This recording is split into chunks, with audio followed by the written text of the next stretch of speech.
Welcome back to our channel और आ चुके हैं एक और नई वीडियो के साथ। तो आज की वीडियो में हम जानेंगे महाभारत के 5 सबसे चर्चित शराब जिन्हें जानकर आप हैरान हो जाएंगे। जी हाँ दोस्तों, आज की वीडियो होने वाली है महाभारत के ऊपर, जिसमें हम जानेंगे किसके शराब किसके लिए कितना घातक था और किसके शराब से किसका हुआ कितना नाश। तो कहा यह जाता है कि शराब शब्द संस्कृत भाषा के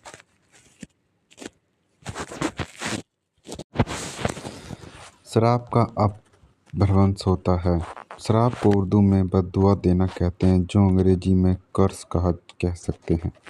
कई जगह शराब को शराब यानी तीखे रूप में भी प्रयोग किया, जैसे अंग्रेजी के नियम के अनुसार हिंदी के निकट और नियरे शब्द से लिया गया माना जा सकता है। आपने सुना ही होगा, निंदक नियरे रखिए। खैर, महाभारत संपूर्ण महाभारत चमत्कार, रहस्य, वरदान और श्राप का एक लेखा जोखा है। महाभारत में वैसे तो सैकड़ों श्राप और वरदान मिले जाएंगे, लेकिन हम यहाँ कुछ प्रमुख श्राप के बारे में बताएंगे जो बहुत ही ज़्यादा चर्चित हैं। पहला श्राप, अर्जुन को मिला था श्राप। अर्जुन सह शरीर इंद्र सभा में गया तो उसने स्वागत में उर्वशी, रंभा आदि अप्सराओं के ने नृत्य किए। अर्जुन के रूप सौंदर्य पर मोहित हो उर्वशी उसके निवास स्थान पर गई और प्रणय निवेदन किया। साथ ही इसमें कोई दोष नहीं लगता। इसके पक्ष में अनेक दलीलें भी थी, किंतु अर्जुन ने अपने दृढ़ इंद्रिय संयम को परिचय देते हुए कहा, मेरी दृष्टि में कुंती, माद्री और सची का जो स्थान है वह तुम्हारा भी है। तुम पुरु वंश की जनानी होने के कारण आज मेरे लिए परम गुरु स्वरूप हो। हे वर्णानी, मैं तुम्हारे चरणों में मस्तक रख के तुम्हारे शरण में आया हूँ। तुम लौट जाओ। मेरी दृष्टि में तुम माता के समान पूजनीय हो और पुत्र के समान मानकर तुम्हें मेरी रक्षा करनी चाहिए। उर्वशी अपने कामुक प्रदर्शन का तर्क देकर अपनी काम वासना तृप्त करने में असफल रही तो क्रोधित होकर उसने अर्जुन को 1 वर्ष तक नपुंसक होने का श्राप भी दिया था।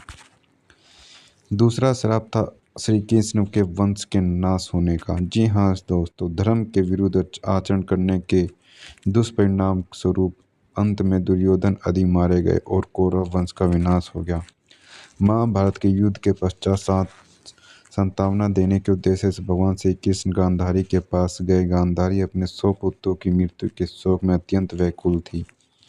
भगवान श्री कृष्ण को देखते ही गांधारी ने क्रोधित होकर उन्हें श्राप दिया कि तुम्हारे कारण जिस प्रकार से मेरे 100 पुत्र का नाश हुआ, उसी प्रकार तुम्हारे वंश का भी आपस में एक दूसरे को मारने के कारण नाश हो जाएगा। भगवान श्री कृष्ण ने गांधारी से कहा, देवी, मैं आपके दुख को समझता हूँ। यदि मेरे वंश के नाश से तुम्हें आत्म शांति मिलती है तो ऐसा ही होगा। तीसरा श्राप था अश्वत्थामा को श्री कृष्ण ने दिया श्राप। जी हाँ दोस्तों, महाभारत के युद्ध में अश्वत्थामा ने ब्रह्मास्त्र छोड़ दिया, जिसके चलते लाखों लोग मारे गए थे। अश्वत्थामा के इस कृत्य से कृष्ण क्रोधित हो गए थे और उन्होंने अश्वत्थामा को श्राप दिया था कि तू इतने वधों का पाप ढोता हुआ 3000 वर्ष तक निर्जन स्थानों में भटकेगा। तेरे शरीर से सदैव रक्त की दुर्गंधि निस्तित होती रहेगी। तू अनेक रोगों से पीड़ित रहेगा। व्यास ने श्री कृष्ण के वचनों को अनुमोदन किया। कहते हैं कि अश्वत्थामा इस श्राप के बाद रेगिस्तान इलाके में चला गया और वहां रहने लगा था। कुछ लोग मानते हैं कि वह अरब चला गया था। उत्तर प्रदेश में प्रचलित मान्यता अनुसार अरब में उसने कृष्ण और पांडव के धर्म को नष्ट करने की प्रतिज्ञा ली थी। चौथा, दुर्योधन को भी मिला श्राप। जी हाँ दोस्तों, एक बार वेद व्यास ने धृतराष्ट्र से मिलकर कहा कि महर्षि मैत्रेय यहाँ आ रहे हैं। वह पांडवों से मिलकर आप अब लोगों से मिलना चाहते हैं, वे ही तुम्हारे पुत्र को पांडवों से मेल मिलाप का उद्देश्य देंगे। इसी बात को सूचना में दे देता हूँ कि वह जो कुछ भी कहें बिना तर्क वितर्क के मान लेना। मैं ऐसे इसलिए कह रहा हूँ कि मैत्रेय की आज्ञा का उल्लंघन हुआ तो वह क्रोध में आकर श्राप दे सकते हैं। धृतराष्ट्र महर्षि मैत्रेय के आते ही अपने पुत्रों सहित उनकी सेवा में सत्कार करने लगे। विश्राम के बाद धृतराष्ट्र ने बड़ी विनय के साथ पूछा, भगवान, आपकी यहाँ तक की यात्रा कैसी रही? 5 पांडव कुशलता पूर्वक तो हैं ना? तब मैत्रेय जी ने कहा कि राजन, तीर्थ यात्रा करते वहाँ संयोगवश कामायन वन में युधिष्ठिर से मेरी भेंट हो गई। वे आजकल तपोवन में रहते हैं। उनके दर्शन के लिए बहुत से ऋषि मुनि आते हैं।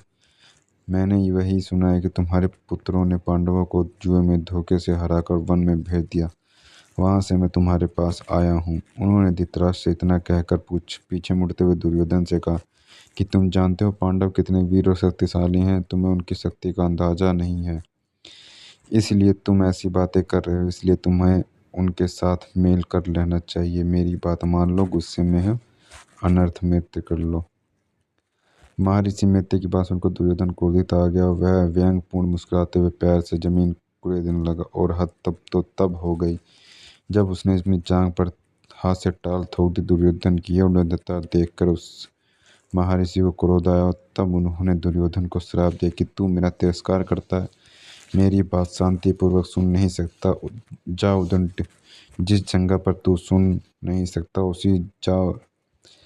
उसी जंगा को भीम अपनी गदा से तोड़ देगा। बाद में कौरव और पांडवों का घोर युद्ध हुआ। भीम ने दुर्योधन की जंगा पर वार कर अंत में उसकी जंगा उखाड़ फेंकी। तो ये थी गाइस वो 5 श्राप जो महाभारत में बहुत ही ज़्यादा लोगों को हमेशा याद रहते हैं। और इन 5 की श्रापों की वजह से तो हम कह भी सकते हैं कि महाभारत में बहुत बड़ा युद्ध सा भी छिड़ा था। तो उम्मीद करता हूँ गाइस ये वीडियो आपको अच्छी लगी होगी। वीडियो अच्छी लगी तो वीडियो को जरूर लाइक करना, चैनल पे नए हो तो चैनल को सब्सक्राइब भी करना। तो मिलते हैं गाइस तब तक के लिए नेक्स्ट वीडियो में।